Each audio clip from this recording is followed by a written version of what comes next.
Zamanın idarə olunması. Uğura doğru gedən yol müəyyən zaman kəsiyindən keçir. Zaman isə heç vaxt lövbər salmayan sürətli gəmiyə bənzəyir. Onu saxlamaq, geriyə döndərmək mümkün deyil.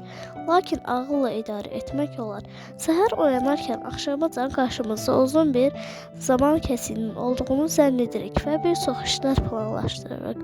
Ancaq gün başa çatdıqda bu işlərin çox az bir hissəsini həyata keçirdiyimizin fərqinə varırıq. Vaxtın belə sürətlə ötüb keçməsinə heyrət edir, mənasız keçirdiyimiz saatlara təəssüflənirik. Zaman qum saatındakı kimi axıb keçir. Onun idarə olunmasında ən böyük məharət indini əldən verməməkdir. Odur ki, bugünün işini sabaha qoyma. Atalar sözünü axşama xeyrindən sabahın şəri yaxşıdır kəlməsindən üstün tutun. Yəqin ki, böyüklərinizdən tez-tez indiki ağlım olsaydı kəlməsini eşitmişsiniz. Belə vəziyyətə düşməmək üçün zamanda maksimum dərəcədə səmərli istifadə etmək lazımdır. Bir dəfə caz ustası Louis Armstrongu məşhur fizik Nobel mükafatı Laure altın Niels Bohrla tanış edirlər. Onlar müəyyən müddət bir yerdə vaxt keçirməli olurlar. Armstrong fizikə şeypura çalmağı öyrədir.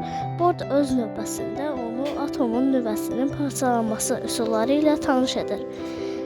Biz vaxtımızı çox səmərli keçiririk deyə Armstrong jurnalistə danışırdı.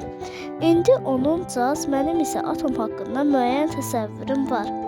Dünyada uğur qazanan əksər insanların nailiyyətinin arxasında zamandan səmərli istifadədə dayanır.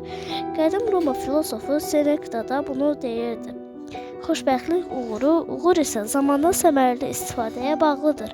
Zamanı idarə etməyi bacaran insan məqsədə doğru yolunu planlaşdıran və bunun üçün lazım olan zamanı ayırmağı bacaran insandır.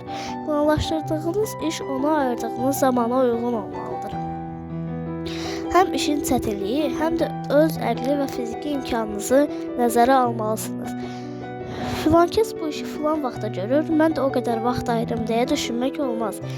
İş və zaman nisbətini müəyyən edərkən işin keyfiyyətini əsas görkəmlisini dərs oxuyarkən də bu prinsipi əldə əsas tutmaq lazımdır. İki oxşar fənni ardıcıl oxumaq düzgün deyil. Çətin dərsi əvvələ, sevdiyiniz dərsi və ya işi yorğun vaxtınıza salsaz vaxtınıza daha səmərli istifadə etmiş olarsınız. Fasiləsiz uzun müddət oxumaq da məqsədə uyğun deyil.